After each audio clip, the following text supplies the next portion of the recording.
कांग्रेस की राष्ट्रीय महासचिव और उत्तर प्रदेश की प्रभारी प्रियंका गांधी वाड्रा लखनऊ दौरे पर हैं। प्रियंका जब भी लखनऊ आती हैं तो पार्टी कार्यालय से लेकर उनके घर तक जगह जगह स्वागत और अभिनंदन के पोस्टर होर्डिंग लग जाते हैं। पार्टी कार्यालय पर देर रात तक बैठकों का सिलसिला चलता रहा। कार्यालय पर पार्टी के नेताओं, कार्यकर्ताओं, पदाधिकारियों का जमावड़ा था, लेकिन इस बार ऐसा कुछ देखने को नहीं मिला। आखिर चुनावी साल में नजारा इतना बदल क्यों गया? इस बार प्रियंका मिशन 2022 की रणनीति पार्टी कार्यालय में नहीं बल्कि गोखले मार्ग पर उस कॉल हाउस में बना रही हैं जहां वो रुकती हैं, यानी उनका लखनऊ का घर। देर रात तक बैठकों का सिलसिला भी यही चला। उनके स्वागत के लिए पहले की तरह भारी भरकम होर्डिंग, बैनर, पोस्टर भी गायब थे। आपको बता चले, प्रियंका कुछ देर के लिए पार्टी कार्यालय गई भी थी और बैठकों के लिए नहीं बल्कि कुछ लोगों से मिलने के लिए। उसके बाद फिर वो कॉल हाउस आकर बैठकें करने लगी।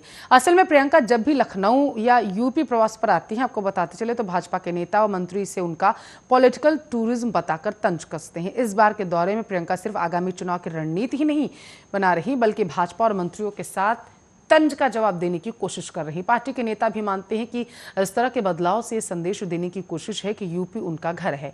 पार्टी नेताओं की माने तो इस बार उनका कार्यक्रम जारी न होने की एक ये भी वजह है कि ऐसा करने से पता चलता है कि वो कब तक यहाँ हैं और ऐसा होने से यही लगता है कि वे दौरे पर आए।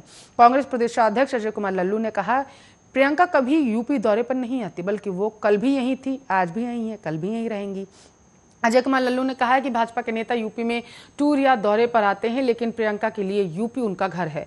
पॉलिटिकल एनालिस्ट विजय उपाध्याय की माने तो प्रियंका का दौरा चुनाव के लिए बेहद महत्वपूर्ण।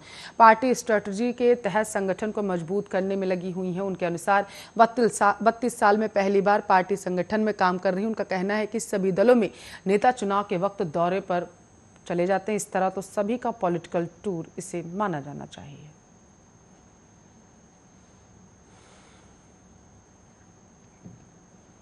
तो वहीं दूसरी तरफ उत्तर प्रदेश में विधानसभा चुनाव नजदीक है। ऐसे में तमाम राजनीतिक दल लगातार अपने पार्टी का विस्तार करते हुए संगठन को मजबूत कर रहे हैं, जिससे कि चुनाव में फायदा मिल सके। इसी कड़ी में बिहार में सत्तारूढ़ दल जनता दल यूनाइटेड भी उत्तर प्रदेश में चुनाव लड़ने की तैयारियों के बीच अपने संगठन को मजबूत करते हुए जिला संयोजकों की नियुक्ति कर रही है, जिससे कि 2022 के चुनाव में उसे फायदा हो सके।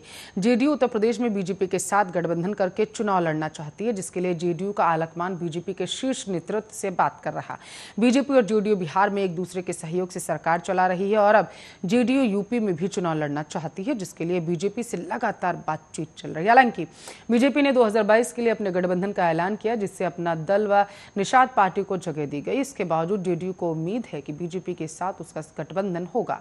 जेडीयू के राष्ट्रीय महासचिव केसी त्यागी ने कहा है कि हमारी बीजेपी से बातचीत चल रही है, अगर बात नहीं बनती है तो गठबंधन नहीं होता है तो पार्टी अकेले उत्तर प्रदेश में चुनाव लड़ेगी।